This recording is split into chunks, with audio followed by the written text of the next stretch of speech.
I wanted to talk to you guys about each of your kids and how they came about, and some of their stories and your thoughts about them and what they mean to you, and the big picture scheme of things and the adventures, and the sad and the happy times, so that all your kids in the generations afterwards will understand what it was like for you to have them.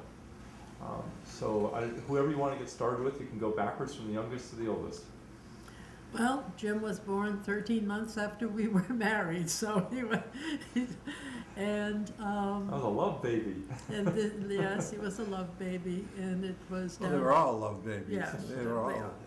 and this was down in Washington, and Dick was in the Navy, at the Pentagon, pushing papers around a desk, I guess. Didn't I start telling you about that story? Yes, you did. Yeah, and the story, I never finished it, and the story was that I was on duty in the Pentagon on the evening from midnight to 8 that Jim was born. He was born the next day, and I was trying to get some sleep when I got back there in the morning around, I don't know, 9 o'clock, 10 o'clock, 11 o'clock. And my wife came up and slammed the door and said, "Get up and clean this house." So, why? And my mother was there, and I walked out and I don't know what it's all about. And she said, "We have to go to the hospital." "Oh, okay." Which was in Bethesda, Maryland, and we lived in the other side of the district, and we had to drive over there. And on the way over, she wanted to go into to a hot shop, which was a Marriott, Howard Johnson's, type of a Howard Johnson's. And she didn't want to leave it once we got in there. She was going to have that baby right there in that hot shop. And we got her into the hospital, of course. No, I just need a Kleenex, that's all. Okay. I'll go right on you. It's okay. Go ahead. Got her into the hospital, and of course, in those days, you weren't permitted to go near the woman or the child for days. I mean, it was, I was unable to pick up my son, and she had a little bit of a problem, so she had to spend an extra day, and we were probably in the hospital 5 days, was it, about that? Yeah. And so that was that episode, and of course that was just wonderful, have a little baby boy. So that's how he came to be in being, and he was in Washington with us, and there are a lot of pictures of him out in the back lawn where we used to have cookouts with my mother and her brother Leonil was in studies in Washington in the summer times, and he'd come down to where we were, and we have pictures of them as well. So And Johnny was down there too at one point. Oh, yeah. Yeah, he was going to Quantico. He was going to be a Marine, and he would come on a weekend, and his feet, I mean, he wasn't used to all this marching and all this stuff and boots and whatnot, and he was so happy to be with us. We would just soak his feet and give him a pint of ice cream, and he was a kid. And so were we, really. So it was nice to have family down there between Leonil and Johnny. It was good. he never became a Marine, though. No, I heard that story about why. Yeah. I think you made the right choice, or else I wouldn't be here talking to you. Yeah, Oh, right. oh, absolutely, absolutely. No, I think he thought he was a little bit macho than he really was. But anyhow, it was fun having him. He was always good company. Right. So what was it like with Jim growing up during that time period? Well, we left Washington. He was just walking. That's right. We stopped at a motel. The Navy moved us out because I was an officer, and that came with the territory of being an officer. And so they moved us out of the apartment, and we stayed in a motel nearby. And we have a picture of him just in his first steps. And we had Thanksgiving dinner in the motel, and Jim sat in his tray and threw stuff all over the place. All over the floor was a mess. That was a wonderful time. And he was just a baby, you know. I mean, we had. He was a good. It was just wonderful to have him, you know. It was have them all, but the first one is a little bit different, you know, because after that you know it's coming, you know. You know. So that's that about Jim. Right. I would say this, that his technical abilities, I mean, his understanding of problem solving was evident as a young guy. Jackie had a Travis rod on a long, wide window door. You know how they had them on, going out to a deck, and she wanted to put drapes up there. And this thing was sitting in a box for the longest time, and I knew I wasn't going to be able to do anything with it. So I came home one day and it was done, and she had said, "Jim, why don't you try to do that?" I think he was 11, and he put it together. So from there on in, every time I had a problem, I'd say, "Jimmy!" He was very technical, smart, you know. And I mean, he was quiet. He was not athletic at how he wanted to be. He played hockey in an organization in Braintree, where when you got on the list, you played. It didn't matter how good you were, or how bad you were, you played. And Jim looked like the little lamb that just grew up and was trying to figure out what to do with his ankles. I mean, he was all over the place, anxious and struggling and hiding, you know. But too bad he inherited my genes. I mean, I am absolutely unable to do anything like that. Mine too, really. Yeah, sure is too. So. We enjoyed watching him as a youth hockey. My biggest problem with the family as a whole, as a general question, was that at the beginning, I had to do what I had to do to survive and to keep the job, and then as it became more difficult and I had more responsibilities, I found myself spending a lot more time out of the house than I was before. I mean, there were sometimes I wasn't getting home at night until 7 o'clock, out at 7:30, and half a day on Saturday. The regret that I have when I see what goes on with my sons-in-law and especially Jim, the time that they have been able to devote to their children, I just say, wow, wish I could have done that, but probably I wouldn't have known how to do it, because I told you before, I didn't know much, you know, from a childhood. I didn't have any experiences like that. So, anyhow, that's Jim. One thing with Jim, when he got to Princeton, they decided they would like to have a hockey team. And because he could skate, most of the guys down there had never been on skates. He was the captain up, and so I said, "Hey, you got your comeuppances." Yep. So He said he did well with hockey at Princeton. Yes, he did well anyway. But you know. Okay. That was kind What of was, fun. I remember there was a story where he went out to sell Bibles, I think, across the country or something. What was that about? Well, Jim wanted to see the world. His first summer, he came back and stayed with us, but he was in his pigeon project. They were trying to figure out, he was some group who was trying to determine why it was that pigeons were able to find their way back from California to Massachusetts, whatever. And he was running around with that, and that was keeping him busy. In his sophomore year, he decided, he just told us, he signed up to go to the West Coast and sell Bibles.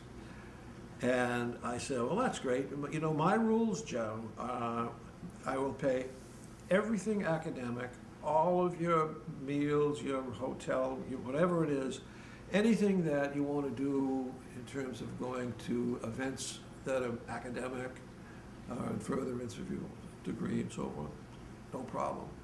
But you got to support yourself for spending money. Well, there was an exception. Through necessity. I had to send the money to get back from the West Coast. He didn't earn any money. Those things were scams. And he learned what a scam was. So we funded him for that year. The next year, he went out to Colorado, I believe, and was a bellhop. Unfortunately, he had the morning duties of bellhop. No, that was in the Grand Tetons up in Montana? Yeah, Montana, I think, yeah. But anyway. doesn't matter. I don't know. I know he Yeah. went to different Yes, places yes, when he was yeah, there. Yeah, And again, that was not a big money winner, but he survived. The one thing about that happened that taught him the lesson of how serious I was freshmen, not there a month, and the seniors, when they left, would leave things behind that they didn't want. One of them was one fantastic stereo, and he wanted that stereo. Dad, I want that stereo. I said, well, you've got the money, but you remember, I'm not sending any more money. I'm not going to give you money for living. And so he went and he bought this thing, and he ended up being the pizza man. He would get a bunch of pizzas and go into the dorms and yell out, "Pizza man!" And people come down and sell him a pizza. That's how he got spending money for the rest of his freshman year. The girls I never had a problem with. I mean, Mary had worked, and it wasn't a problem either. It was just he had to learn. No, it was a hard lesson for him, Yeah, it though, was a hard because lesson. it made it hard for him to have to Scrape by. scrape by. But Now that's he, all right. now he went from a pizza man to being a doctor. Can you talk about that? Well, when he went to Princeton, I asked, what do you think you might want to do? He said, well, I don't know what I want to do. But he decided to take, and I was glad he did, he took a wide variety of courses, especially in his freshman year. He took comparative religions, he took language, he took biology, and whatever. And as he went through, he was taking all of the courses that would have been required to get into med school, but he was doing everything else as well that he wanted to do. And at his graduation, we went to the biology department's little ceremony that they had for the people who did very well. And Jim ended up was the leading personality in the biology department. And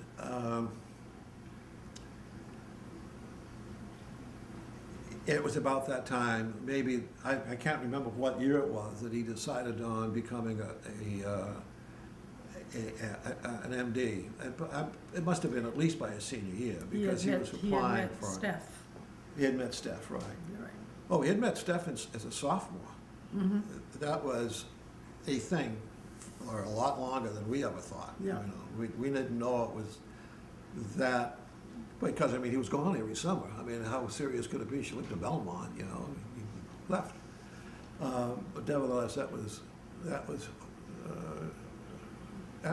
in dyed-in-wool in a lab that Stephanie was freshman and Jim was a sophomore.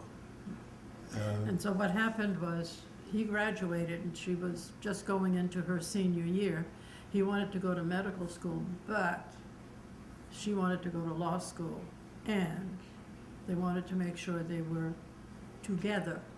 So he took a year, and he worked for a medical firm or No, something. he worked at MIT Okay. in, yeah. in a lab, and I don't think he was doing anything educational, or, he was kind of like a lab guy, take this and put it over there and do this, whatever.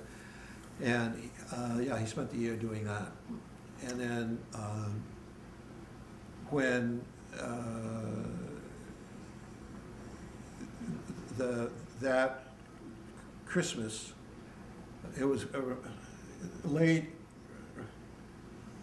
in 80, just before we went to Washington. We went down there in 81. It was 1980, I guess. They popped the news on us around November, October, November, they're going to get married. And I had told Jim, that if it came to that, we would take care of that. We'd support them for that. So they were able to do it. So he went to New England Medical Center, which is in Boston, and she went to Harvard Law, so they were together. Copacetic. And they were together all the time, all the time. So close you couldn't put a paper between them. Every once in a while, we'd take Steph out to dinner, and I kept saying, he'd say, Stephanie, put your hands on the table. Get your hands off from Stephanie, because she's always pawing it, He was going to run away from her. Yeah. Come on. Anyway, so So it was. the rest It is was history. hot love from the beginning. I mean, they were in love. Yeah. And that was Jim's first girlfriend. I mean, he had all kinds of friends in high school. And, I mean, a group of about, I'd say, 7 or 8 kids. And they did everything together. Come use our pool, go play whatever. And he never had dates, never had girls. And he got smitten when he met Miss Martin. I think it was vice versa. Yeah, oh yeah, oh well. Anyhow, that's Jim, I guess. I'm gonna stop for a second. Well, we were at home, Jim called and said, I'd like to come over. And he came in, and he had a ice box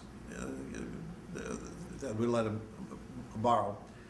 And he had this very disturbed look on his face, and he finally sat down and wept. And we couldn't, that was very, very hard. And told us that he had the pancreatic cancer, and had hopes for perhaps a cure, maybe a 50% chance of a cure. And it was just maybe half an hour, and I can't even remember everything that was said, but it was very hard, very, very hard for him and for us. And he left, and we were, that's going to be expected, and distraught. And after that, the thing that it bothered me a lot was the fact that it was difficult for us to get close to him after that, because he obviously is good. Number one was his family, 100%, and we knew that, but it was still, every once in a while we got a chance to be with him. There was one event that I was really happy about, and it just popped into my mind on December 10th of that year that it was his birthday. And called over and said, do you think you might be able to come to the Galahash? And I said, yeah. And the 6 of them came. Jackie and I were there, and it was fun. The funniest aspect of it was the 2 nerds the mathematicians, Sam and Noah, were sitting next to each other. They always sit together. And they had little pieces, they had the little napkins that you get with drinks, you know, about square, and they had little pieces of pencils, and they were writing little things. And one guy would look at that, laughing, and the other guy would look at that, they were mathematical formulas. And I said, what is so funny about mathematical formulas? Well, that day, they participated in a fun test put together by great mathematicians somewhere for all mathematicians, but only the elite mathematicians in the academic world. And Sam had done his test in, what was his college? Brandeis. And Noah was in Bowdoin. And Stephanie just said that there are only 10 questions, and nobody's expected to be able to do any more than 2, because it's just impossible for them to do it. And they had done the same ones that the other, and they were comparing notes and having a ball over it. Because we're sitting there, I knew I was in the wrong pew. But anyway, so we had a nice birthday. It was a party wonderful, anyway. it was a wonderful meal. Jim, as usual, was he was feeling well. He'd come off of, he'd learned his fate. He'd come to grips with it. He had gone through so much in chemo and radiation that he was feeling very well. He was in good shape. And it was right after that they took off for the Galapagos. So we had that event. That was wonderful. It was hard, again, when he was really sick at the end and he was in the hospital. All we could basically do was to sit and look at him. And we weren't getting any updates. Well, I can appreciate why we weren't getting any updates, but it was so hard that one of their friends called us up and told us what was happening. And, Well, that was Bob. yeah, and Judy. When Jim started in medical practice, he came to Hampton, and he and another fellow by the name of Bob, jeez, my mind gaps, will remember him. This guy Bob is like a son or a brother to our sister, to our daughters right now. The two of them were brand new, and they were going into a practice that they were taking over from retiring doctors. And I think they thought they were going to have the doctors there a lot longer than they did, but they left, and they took over this practice as rookies. They had no idea what they were getting into, but they were both very, very, very, very smart people. And Business-wise, they had a few problems, though. well, that was at the end. That was at the end. But during the beginning, that was fine. And God, I got to remember his name. And Bob, they eventually split because they sold out to Exeter Hospital. Jim took on the job as medical director for the physician's service, the core physician service, and Bob was an internist, and he gave that up and went to work for Liberty Mutual to be able to go home at night and not have to worry about all of the things you have to worry about as a practicing physician. And so when Jim got sick, Bob came over. Bob was with him all the time he was in the hospital, physically there, all the time. When he came home and he was in hospice mode, we knew he was dying, and he had, I don't know, a week or 10 days while he was going to be at home. He was set up in a medical bed in the dining room, and Bob They had sliding doors between the living room and the dining room. And Bob slept on a cot in the other room all night long.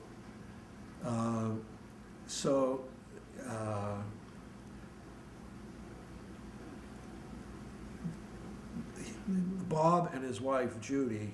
Myra. Bob's wife is Myra. Oh, Myra. Yeah, Judy was Randy's.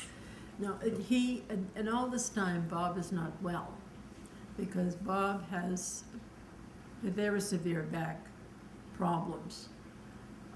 He ended up in Minnesota to find a cure, and that didn't work. But anyway, while he was taking care of Jim at the house, overnight, 24 hours a day, and he was wearing, remember that crazy brace that he was wearing? Brace. And the poor guy was having such problems, but he was still devoting his whole time and attention, because Jim had to be on constant medication, and there were medications that were very difficult, and they had called in hospice, and so you can imagine what he was getting. One little story. I don't know whether it was Stephanie. Stephanie learned a lot from this. She learned how to use needles. She was, used to be something that she didn't want to even think about. She didn't want to see blood. No, she never blood. Needles, no. And she learned to see blood. And so Jim was, they were giving Jim a shot, and he was comatose. And they wanted to know what it was. Oh! And it was a joke. Poor Bob. Bob almost had a heart He said, attack. I gotcha. He was like that right up to the end. I mean, he was solid all the way. Yeah. And he knew every minute what was going on. This is what I'm doing for you now, and he'd say, okay. So that was. It wasn't easy. But anyhow, those people were just like brothers and. I mean, the girls took turns sitting with Jim. Two of them ended up over there 8 hours, 12 hours a day. And I mean, they just thought the world of Bob. He was just a wonderful, beautiful man. And then he died. So, it was not a shock at the time, and it's been hard since. Yeah. I will tell you, I mean, I read Stephanie every single day, and occasionally I get a little blue. She's an amazing woman, just absolutely amazing woman. So you want to talk about Denise? Well, She was number 2, right? She was number two. My impression of Denise was of a nice, round, bald, beautiful baby, and you could put her in the corner of a couch, and she wouldn't move. She was the most phlegmatic baby. I mean, you would never believe it. And so one time, Dick's mother was with us. Nana was living with us, and she wasn't well. That was a bad year. It was not a good year for any of us. And the doctor had come to the house, and I was going to bring the doctor to see Nana. And so I take the baby and put her in the corner of the couch, and he looked at me, the doctor looked at me and said, "You don't leave that baby there." And I said, "Oh yeah, she won't even move a toe." I thought at one point there was something wrong with her, because she was just she was a fat baby. And he said, "Oh no, I'm not going to see your mother-in-law until you pick up that baby." So anyway, I picked up the baby, but it didn't matter, because she just, and I don't know why she was like, but anyway, she ended up, of course, being active enough. And I can't talk about Denise without talking about Mary Ann. Okay. Put them together. Okay. Black and white, up and down, in and out. They're so different. My favorite picture that I have in my office shows the two of them in ballet pose, and Denise is, and Mary Ann. I don't want to do this. No, And yeah, so, love them both, value them both for what they individually are, but they couldn't be different. Denise was always very creative. Always yes. could create all kinds of games. When she cooked, it was always something, it always had to be very different. Marianne was a more plain. Yeah, to be close together, you know, just 12 months apart, they were like night and day. But on the other hand, they're very close. Yeah, oh, And they sure. understand each other because of that.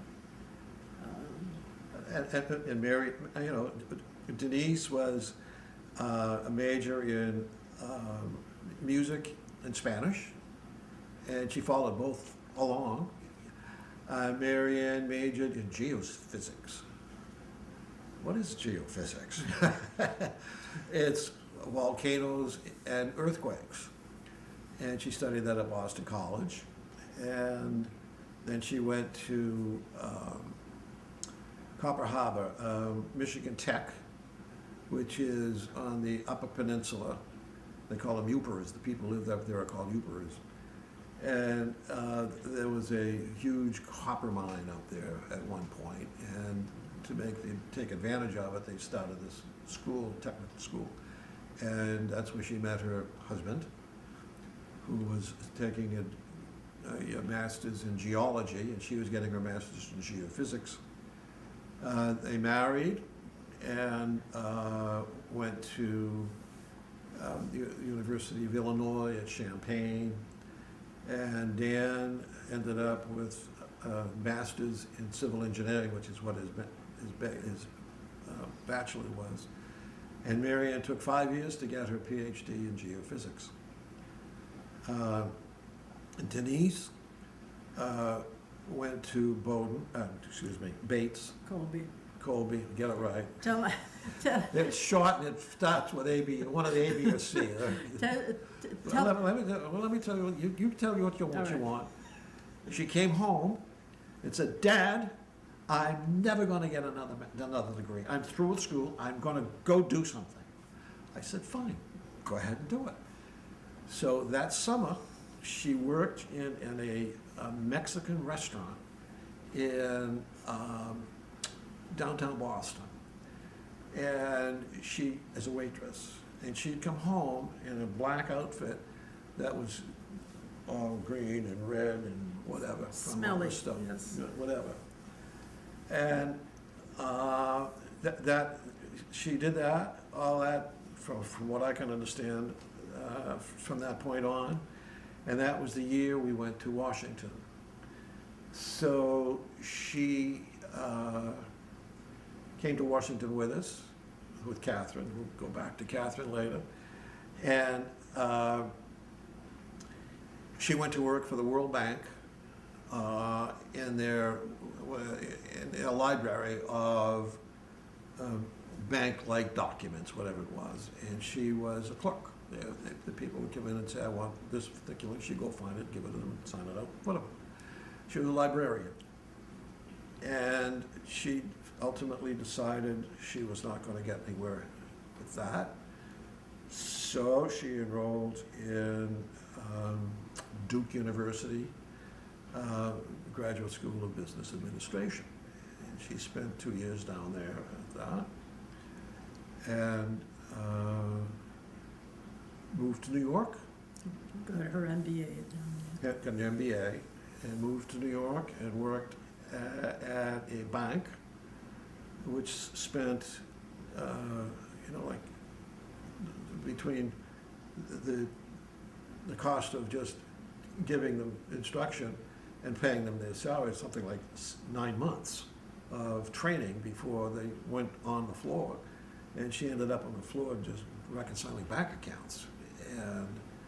And she ultimately left there and went to a Japanese bank where she was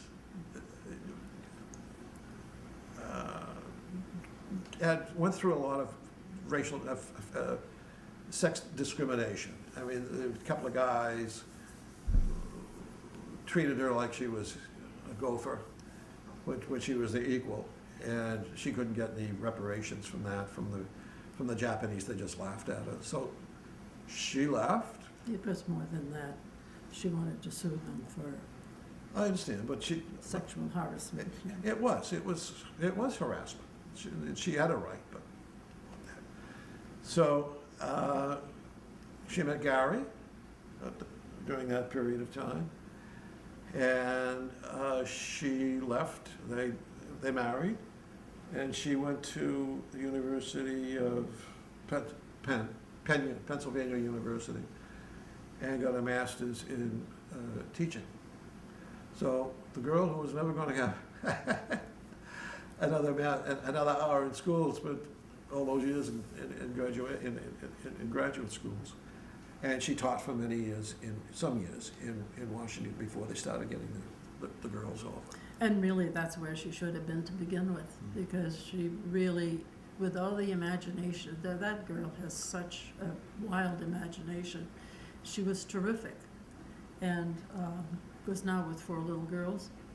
It's working out very well, and the girls are just like her. I mean, they're all pretty imaginative. Yeah. And then Elizabeth came. Well, just let me finish about, we didn't spend a little time with Elizabeth. So Mary Ann and Dan were in Champaign. They got their degree. They moved up to the suburb of Chicago, where Dan got a job, and Mary Ann had a job as well, I think, at the time. And then she got pregnant with John, and that was a big event. That was a wonderful event. And after a number of years, they decided they wanted to come back.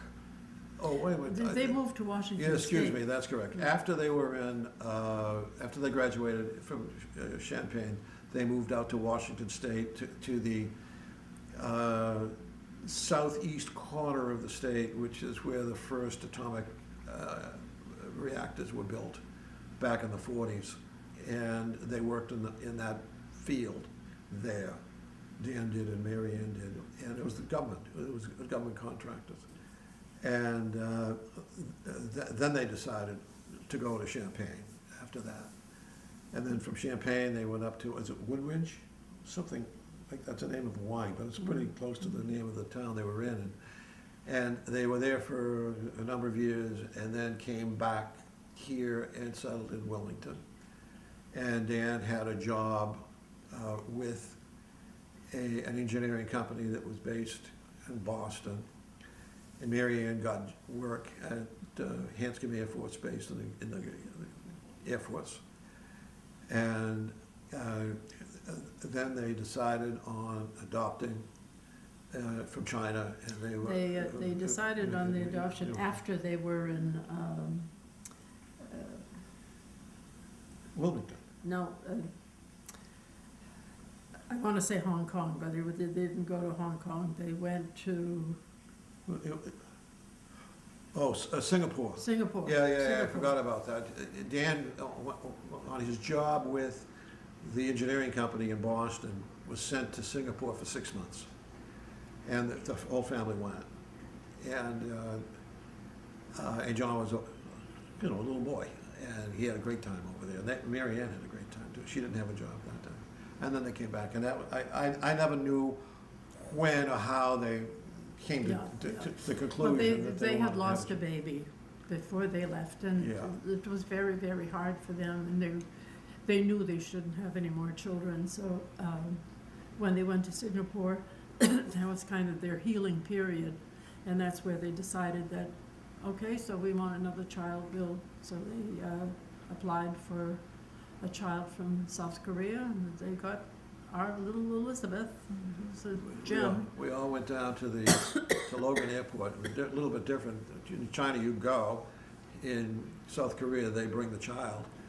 And Dan, we were about an hour waiting. And Dan was walking around. He was like, he couldn't have been happier. It was a And wonderful that moment. little girl came off, and this, oh my God, it was, everybody was there, all of us, everybody who was around was at Logan. That was just wonderful. And she is such a fantastic child. I mean, she is, wow, Yeah. beautiful, smart. Yeah. Yeah. So that's them. Now they're leaving. They're going to New Jersey. Step back a bit. Dan, at one point, quit his job. He spent 5 years. They agreed on this.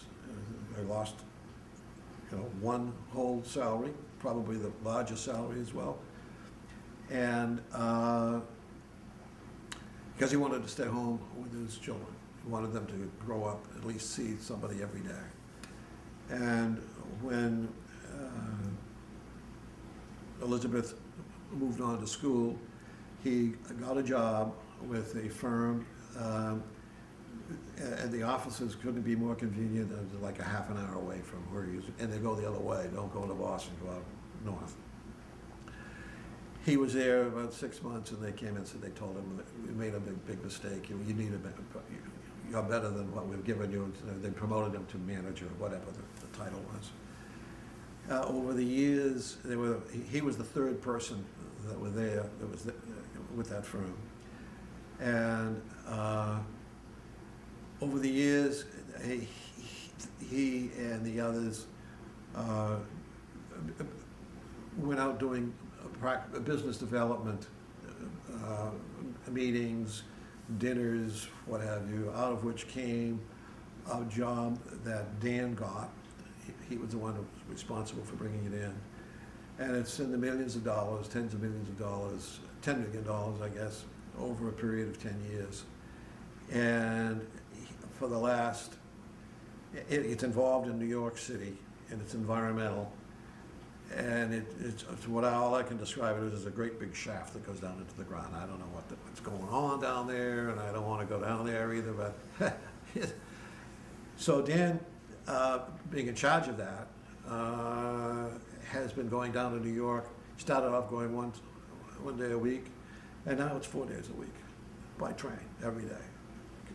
I'm down on Monday morning, back on Thursday night in your local office on Friday, and they decided. And now it's worse because they've opened up an office in New York. He's in charge of that office. There are more people down there now. It's growing, so he has to go. And they are settling on a house today. They're signing on a house in,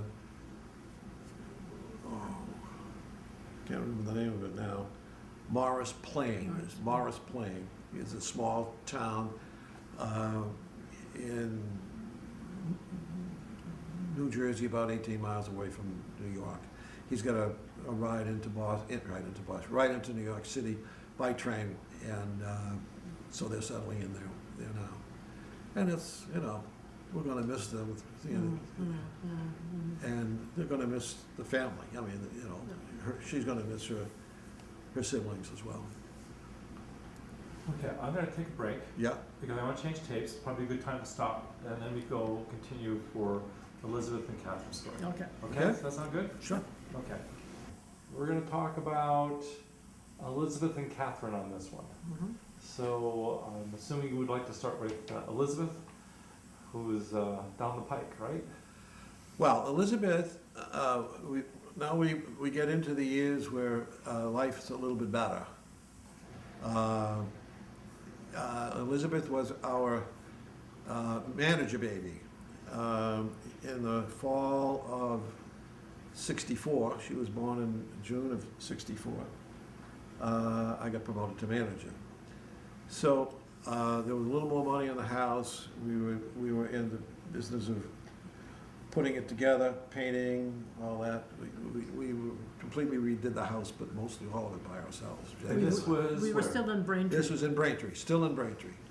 All of the children, the last 3 children were born in Braintree, were born in Braintree. And So she was just a delight. Yeah. She was cute, She was a fun. very easy baby, very, very, everybody should have an Elizabeth as a baby. She was just a sweet, sweet child. Plus, she had all the older siblings that really helped to take care of her. I mean, if I needed to go upstairs and do some work upstairs, that they all wanted to take care of the baby. It's my turn, it's my turn, it's my turn. So it was wonderful. And so she got a lot of attention, a lot of love. Yeah, she was an easy child, that's all. Yeah, Yeah, all through growing up. I mean, Yeah. she, it almost seemed as though she just liked to follow everybody, and she's not a follower. No, she- Elizabeth is a very strong woman these days, but, she was a leader. yeah, Yeah. she was easy, and so we never really worried too much about her because, and she was a good student. We just expected them to be good students, and so she was. Yep. Never caused us any, No, she was a sweetheart. She is today. yeah. There was one funny incident with her. There was we lived in Braintree, of course, and there was a town, a few towns down, where there was a department, a food store that Jackie would go to occasionally. And there was an ice cream stand there or whatever. So we all get in the car and left and got halfway down there when somebody said, "Well, where's Elizabeth?" She was in a little seat on the floor. She was just an infant. So she's the baby we left behind. I went in and her head was on the floor and her body was out like this. And she was quiet. She was still. Your mother was with us too. Oh, yeah, she was for living that with us at trip, the time, yeah. And what other events did we have with her? Well, the fun thing about it was that the effort was kind of lessened. I mean, those first 6, 7, 8, 9 years, whatever, those were hard. They were tough years. Things were looking up, and there was a future. And then we had this beautiful baby come along. It was just fun. I mean, the other kids, as young, I mean, well, obviously we enjoyed them. To use Jean's favorite expression, I loved them to bits, you know? And you just did. You just loved those children. And there was nothing remarkable about Elizabeth. She was kind of below the radar. She was not. As a fourth child, yes. She was happy. She was well treated by her sibs. They all loved her, and by her parents, obviously, and her friends. And she just progressed. When the big sad story was when we told her we were moving to Washington. She was a freshman at Stonehill, and she took a school close to home because she wanted to be close to her parents. And that was not a very happy event for her. But she got over it. Well, we had told her that whenever she wanted to come down to Washington, she would be more than willing, we would be more than happy to have her, except she would fly, and every flight she took was a problem flight. It was always delayed. There was always something wrong with her flights. I don't know, that she was just jinxed like that. But it didn't take long. After we were gone a few months, she had a lot of friends, and she still has the same friends today. Yeah. Well, one of the friends was this guy by the name of Mike. Like. And Mike has told us that in the freshman year, he told his buddy, Jeff. I'm gonna marry her. Mm. And that's the girl I'm gonna marry. And I remember at one point, I said, how's things going down there? Oh, he said, this guy, Dad, he just annoys me. He just annoys me. He's always around me. Well, he won out. He's a beautiful guy. He's just a wonderful guy. And that was the year that they had their big car accident. And, You know what we're talking about? No, tell me about this. Well, one 4th of July, I can't put a year on it.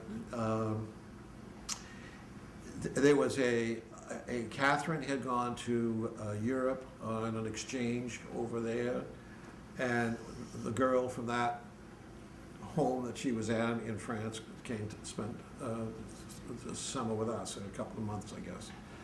And the three of them went down to a big amusement park in Virginia, and they had an automobile accident, ran into a telephone pole. Neither one of them were in seat belts. The little girl was in the box. She wasn't hurt, but they had severe facial damage. And it was like the July 3rd. It was a terrible, weekend period to get down there. We found out about it, and we called, and we went down. And they were in a hospital in Virginia, and they both went through plastic surgery. It was a very happy period. I tell you that. mm-hmm. And we brought them home. Catherine's were less severe than Elizabeth's, because Elizabeth was in the passenger seat and went into the window, and Catherine hit the wheel, so she wasn't as badly damaged. But she's right there, I mean, Elizabeth is a strong woman, leader, terrific, very, very, very, very smart. And when she went back to school, Yeah, that's the issue. yeah, I mean, it was really touching because the kids knew that, her face had been damaged. And I guess they just accepted her just the way, Well, she had very, was. very good, strong friends down Yes. there, including, and Mike, of course. And I think that, well, I don't know, I think they were friends to begin with, but that friendship really has lasted through the years. And so she was lucky. She still has, if you look at her closely, she does have scars on her face. But Catherine, you would never know anything. No, so much With fun. Catherine, it doesn't. And it's Did very well. I think her beauty shows through. Elizabeth, I don't. Yeah. Yeah. So that was that. Now Catherine. What do I want to say about Catherine? She was my partner baby. In fact, I got home on a Friday night, and Jackie told me that I've been made partner. And she had gone out, and the managing partner had told her through his secretary to go out and get a bottle of champagne to celebrate. And the children had put up a big sign, "Happy Boss Day." How's the boss? And now she's out like this with Catherine, and she wasn't smoking at the time. I was still smoking, but she had her fair share of that bottle of champagne. And then we went out to dinner. We had another bottle of champagne. So, fortunately, it had no serious effect on Catherine's formation. But it was a lot of fun. Yeah. So that's us, but that's not Catherine. Well, Catherine, I'll tell you one story about Catherine, and not a very nice story either, and Elizabeth. The thing to do when we were in Braintree, especially, only when we were in Braintree. A child would go to visit with grandma, with Nana, my mother, in Milton with her sister for a weekend, say maybe over a Saturday night, and bring them down Saturday and then pick them up on Sunday. And, you know, they got lavished with attention and food and what have you. And it was Elizabeth's turn. Now she was 4 years old. And we brought her down, and an hour or so later, my mother called back and said, "You better come here. She's not happy at all. She misses her family." It was a long trip from Braintree to Milton, yeah, but anyhow. So we Yeah. went down and brought her back. And she walks in the house. She's a beautiful, beautiful little girl. And the three older children are playing with baby Catherine. And she comes over and then push her away. It's true. Once Catherine came, poor little Elizabeth was just shunned. My heart broke for her. Literally Poor shunned. little kid. Yeah. Catherine is dynamite. She's full of energy. She got out of college, went to work down in New York, in Washington, for the big union, and went out to